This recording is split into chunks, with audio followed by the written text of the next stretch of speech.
আমাদের ফাউন্ডেশনে আর্থিক সহযোগিতা এসেছে 109 কোটি 20 লক্ষ। আমরা আমাদের জায়গা থেকে এখন পর্যন্ত আর্থিক সহযোগিতা প্রদান করেছি আমাদের যারা শহীদ পরিবার এবং আহত রয়েছেন তাদেরকে আমাদের জায়গা থেকে 47 কোটি 32 লক্ষ। আমাদের ফান্ডে এখন পর্যন্ত রয়েছে প্রায় 61 কোটি টাকার মতো। সংখ্যাটা ইম্পর্টেন্ট। আমরা আমাদের অফিসের প্রথম চেক হস্তান্তর করা হয় যখন অফিস ছিল না, এটা হচ্ছে অক্টোবর মাসের 1 তারিখে। আমাদের অফিসের কার্যক্রম প্রথম প্রাথমিকভাবে শুরু হয়েছে অক্টোবরের 15 তারিখে। গুরুত্বপূর্ণ যে বিষয়টি সেটি হচ্ছে এমআইএস, যেটা হচ্ছে আমাদের মানে আর আমাদের মাত্র 198 জন শহীদ পরিবারের কাছে পৌঁছানো বাকি আছে ওই ভেরিফাইড লিস্ট অনুযায়ী। এরপরে এমআইএস এর ভেরিফাইড লিস্টে এখন পর্যন্ত আহত হচ্ছে, আমরা মাত্র চেক করেছি 11,306। সেখান থেকে আমরা আহতদের কাছে পৌঁছেছি 1,601। এখানে সংখ্যাটাতে একটা দূরত্ব রয়েছে, এর কারণটা এখন আমরা আসি। আমাদের গুরুত্বপূর্ণ কিছু বিষয় হচ্ছে এই যে এমআইএস এর যে ভেরিফাইড যে লিস্টটা, এই তথ্যগুলো তারা সিভিল সার্জন অফিস অথবা জেলা প্রশাসকের যে অফিস তার মাধ্যমে সংগ্রহ করেছিল। আমরা আমাদের ফাউন্ডেশনে আবার নতুন করে আমরা আমাদের জায়গা থেকে একটি অ্যাপ্লিকেশন চেয়েছিলাম, কারণ এখন পর্যন্ত এই যে এমআইএস এর লিস্ট আমরা তাদেরকে অনেকবার অনুরোধ করেছি আপনারা এটার গ্যাজেট প্রকাশ করুন, কারণ যখন গ্যাজেট প্রকাশ করা হবে তখন এটা আমরা ভেরিফাইড ধরে নিব। এখন তারা এটা তাদের জায়গা থেকে এই লিস্টটা সংশোধিত লিস্ট প্রকাশ করছে। আপনারা যদি লক্ষ্য করেন এই 11,306টাও কিছুদিন আগে মাসখানেক আগে 24,000 ছিল। তারা এটা ক্রস চেক করছে কিভাবে, তারা বারবার ভেরিফিকেশনের জন্য পাঠাচ্ছে জেলা প্রশাসকের কাছে, সিভিল সার্জনের কাছে। কিছু ওইখানে ডুপ্লিকেট রয়েছে, কিছু জিনিস অ্যাড হয়েছিল যেটা তারা ভেরিফিকেশন করে পাচ্ছে যে তারা আহত কিন্তু আন্দোলনের আহত না। সো এখনো আমরা সেটাকে স্ট্যান্ডার্ড ধরতে পারছি না। যদি ধরতে পারি আমরা এখান থেকে বিকাশের মাধ্যমে বা চেকের মাধ্যমে একদিনে 1,000 আহতকে দিয়ে দিতে পারি, আমরা 11 দিনে 11,000 আহতকে ফান্ড দিয়ে দিতে পারি। কিন্তু আমরা অলরেডি ফেস করেছি আমাদের এখান থেকে যে আমরা 1,601 জন আহতকে চেক বা বিকাশের মাধ্যমে ফান্ড দিয়েছি, তারা এখানে আমাদের যে রিকোয়ার্ডস ডকুমেন্টস, আমাদের ফাউন্ডেশনের ফর্ম, সেটা নিয়ে আমাদের ডকুমেন্ট ফিল আপ করেছে এবং তাদের লিস্ট এমআইএসও আছে। এই দুইটা প্যারামিটার যখন তারা ফিল আপ করেছে তখন তাদেরকে আমরা দিয়ে দিয়েছি। কিন্তু এমআইএসে আছে আমাদের এখানে নেই, তাদেরটা এখন আমরা ছাড়িনি। রিজন একটাই, এমআইএসকে আমরা সরাসরি জিজ্ঞাসা করেছি আপনারা যদি বলেন যে আমাদের এটা ফুললি ভেরিফাইড, আমরা আমাদের উপর এখন ওই ট্রাস্টটা করছি, আমরা গ্যাজেট প্রকাশ করে দিচ্ছি, তাহলে ওটাকে স্ট্যান্ডার্ড ধরে আমরা দিয়ে দিতে পারি। কিন্তু এখনো তারা এই কনফার্মেশনটা আমাদেরকে দিচ্ছে না। সো আমাদের কাছে যারা আসছে তাদেরগুলো আমরা নিজেরা ভেরিফিকেশন করছি, তারা প্রয়োজনীয় ডকুমেন্টস দিচ্ছে, তখন আমরা ওইটার উপর আস্থা রাখতে পারি। দ্যাটস ওয়াই এই 1,601 জন আমাদের এখানে এসেছিল, তাদের ডকুমেন্টস এমআইএসও আছে, এটা আমরা দিয়ে দিয়েছি। কিন্তু এর মধ্যেও এমন 1, 2, 3টি অনাকাঙ্ক্ষিত ঘটনা হয়েছে এই 1,601-এর মধ্যেও। আপনারা ইতিমধ্যে জেনেছেন তারা আমাদের প্রয়োজনীয় ডকুমেন্টস যেগুলো আমরা চেয়েছি সেগুলো এনে দিয়েছে এখানে, এমআইএসও তাদের আছে। কিন্তু পরবর্তীতে হসপিটাল এবং হসপিটালে যারা আছে তারা ধরেন চক্ষু ইনস্টিটিউটে 1 মাস ধরে ভর্তি, সেখানে তাদের যারা সাথের আছে 1 মাসে 1 মাসের কথাবার্তা চলাফেরা গল্প গুজব এটা প্রকাশ পেয়ে যায় যে সে আসলে কিভাবে আহত হয়েছিল। এটা যখন অ্যাকচুয়াল আহত কয়েকজন বুঝে ফেলে আমাদের এসে জানায়, আমরা ফিরে গিয়ে যখন আবার ফার্দার চেক করি তখন এরকম 1-2টি ঘটনা আমরা পেয়েছি, যেটা একটা আপনাদের মিডিয়ার মাধ্যমেও এসেছে, যাকে আমি নিজে গিয়ে ফান্ড দিয়েছিলাম নিটোরে। তো এই ঘটনা পর্যন্ত এসেছে এরকম। পরে গিয়ে দেখি যে না, উনি সকল কাগজ যেগুলো আমরা চেয়েছি সেগুলোও রেডি করে এনে এখানে দিয়েছে, এমএসএও এনলিস্টেড করেছে, কিন্তু এই আন্দোলনে আহত না, আন্দোলনের সময় আহত। উনি 5ই অগাস্টে আহত, বাইক অ্যাক্সিডেন্ট করেছে অন্যভাবে। এখন বাইক অ্যাক্সিডেন্ট, হাড় ভেঙে গিয়েছে পায়ের, একইভাবে তো গুলি দিয়েও গুলিবিদ্ধ হয়ে হাড় ভেঙে গিয়েছে। সো এরপর থেকে আমরা এই বিষয়ে আরও সচেতন। আমাদের এই ভেরিফিকেশন প্রসেস এখন আমরা কাগজ এখানে এনে দেওয়ার পরও আমরা স্থানীয়ভাবে আমাদের যারা প্রতিনিধি আছে, জেলা প্রতিনিধি, স্বাস্থ্য বিষয়ক উপকমিটি, তাদের মাধ্যমে প্রয়োজন হলে খোঁজ নেই, জেলা প্রশাসনের মাধ্যমে খোঁজ নেই, সিভিল সার্জনের মাধ্যমে খোঁজ নেই, শেষে স্থানীয় সমন্বয়কদের মাধ্যমে খোঁজ নেই। কিন্তু আমাদের জাস্ট একটাই কনসার্ন, এই বিষয়টাকে যেন কেউ কোনোদিন প্রশ্নবিদ্ধ না করতে পারে যে আমাদের যে লিস্ট, যেদিন আমরা আমাদের লিস্টে সিল দিয়ে দিব যে এই লিস্ট আমাদের কমপ্লিট, ওই দিনের পর একটা নাম আমরা এখানে ইনক্লুডও করব না, আবার একটা নামকে প্রশ্নবিদ্ধ হওয়ার যেন সুযোগ না থাকে আমরা সেভাবেই তৈরি করব।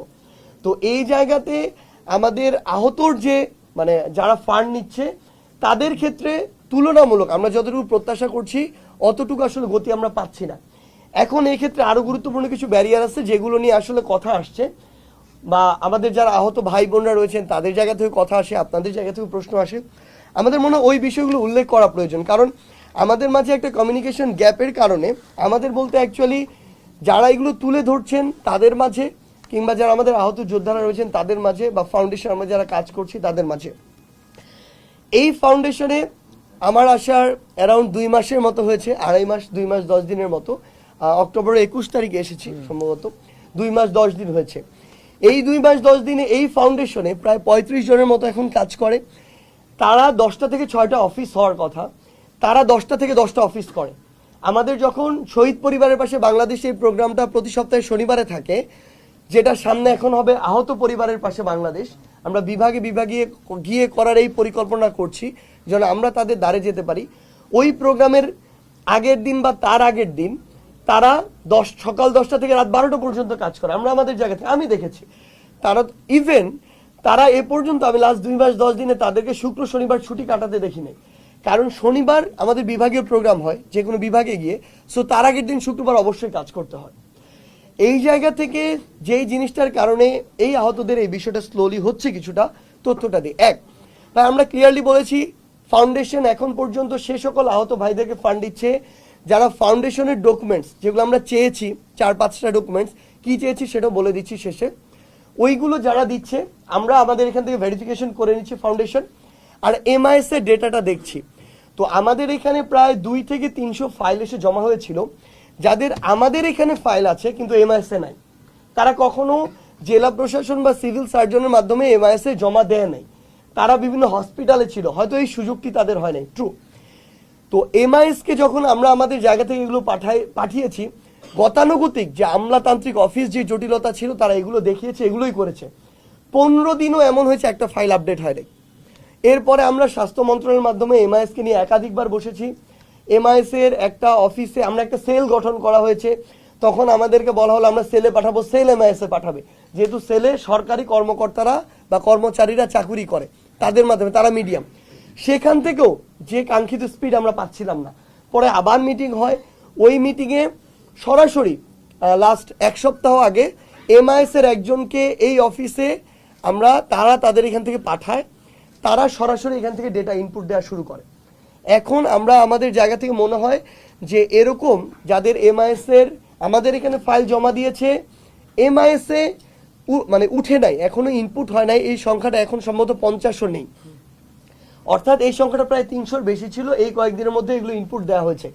এমআইএস চাইলেই আমাদের একটা ইনপুট দিয়ে দিবে না, তারা ইনপুট দেওয়ার আগে তারা জেলা প্রশাসনের সাথে যোগাযোগ করে, সিভিল সার্জন অফিসে যোগাযোগ করে, কারণ এখানে যিনি ইনপুট দিচ্ছেন উনি জাস্ট একজন কর্মচারী, উনি ইনপুট দেয়, তো উনার এই অথরিটি নাই আমি একটা দিলাম উনি সরকারিভাবে ওটাকে ভেরিফাইড করে ইনপুট দিয়ে দিবে, উনি তখন এই 2 জায়গায় যোগাযোগ করে।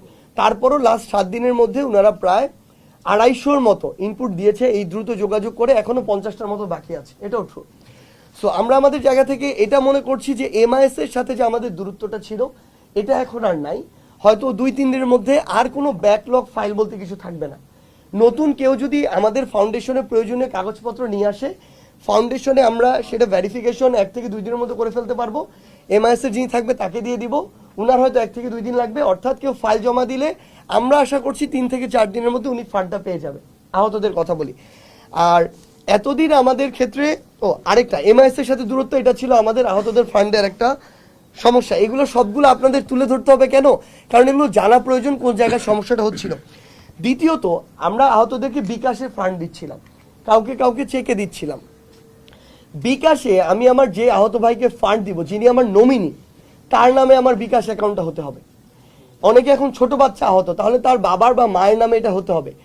আমার যে জিনিসটা লাগবে, বিকাশ নাম্বারটা যার নামে, যার এনআইডি কার্ড দিয়ে খোলা, ওই এনআইডি কার্ডটা আমার ম্যাচ করতে হবে। আসলে মানে আমি সাপোজ আহত, আমি আমার এখানে আমি নিজে নমিনি, আমার এনআইডি কার্ডের সাথে বিকাশ নাম্বারটাও আমার এনআইডি দিয়ে খোলা থাকতে হবে যেন ম্যাচ করে, কারণ এই বিকাশ দিয়ে অনেকভাবে প্রতারণা শুরু হয়েছে। আমাদের এখানে ফাইল এসেছে, যায়নি কিন্তু আমরা ধরে ফেলেছি অলরেডি, চেষ্টা করছে। আমাদের এখানে এমন অনেক ফাইল এসেছে যারা নিজেরা এখন বানিয়ে আনছে ওইভাবে, বিভিন্ন হসপিটাল থেকে, প্রাইভেট হসপিটাল থেকে ডাক্তারদের সাইন, ইভেন ওই সাইন তারা নীলক্ষেত বানাচ্ছে, এই প্রুফও আমাদের এখানে আছে। সো আমাদের অনেক বেশি চ্যালেঞ্জ ফেস করতে হচ্ছে যেন আমাদের এই লিস্টটা প্রশ্নবিদ্ধ না হয়। এরপরে আমাদের যে সমস্যাটা হচ্ছে প্রয়োজনীয় ডকুমেন্টসগুলো। আমার কোনো একটা হসপিটালে অবশ্যই তার ভর্তির অথবা ছাড়পত্রের একটা প্রুফ থাকতে হবে। মানে একজন আহত, উনি 5 তারিখের আগে কোনো না কোনোভাবে আহত হয়েছেন, এই প্রুফটা মানে হসপিটালে ভর্তি হয়েছেন, এখন কেউ রেসপন্সিবল থাকবে যদি এখানেও কোনো চিটারি বাটপারি কেউ করার চেষ্টা করে।